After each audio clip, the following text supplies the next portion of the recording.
1 year and 6 months siyang nawala sa pagre-reels. Ang tanong niya ngayon, meron pa ba siyang babalikan?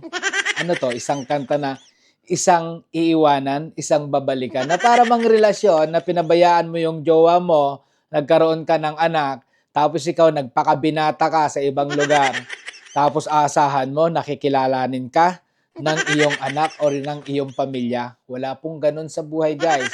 Masyado na pong martyr or manhead yung jowa mo kapag ikaw po ay talagang tinanggap ng buong buo. So dito po kay Facebook, magkaiba po yan. Dahil pwede po tayong matanggalan ng monetization kapag 2 buwan mahigit ka na hindi nga po nagiging active. Kaya napaka-importante po na kahit po paminsan-minsan, silipin mo rin yung pamilya mong iniwan. Well, kaya napaka-importante po dito na kailangan consistent ka. Hindi naman ibig sabihin na araw-araw ka. Kung talagang masyado kang napapagod, well, pwede po kayo mag-upload kahit once a week po yan. Pero ang importante, engaging yung i-upload nyo.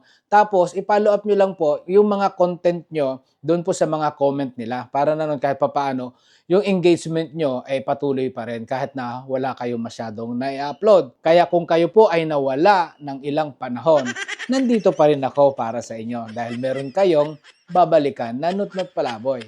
Bye!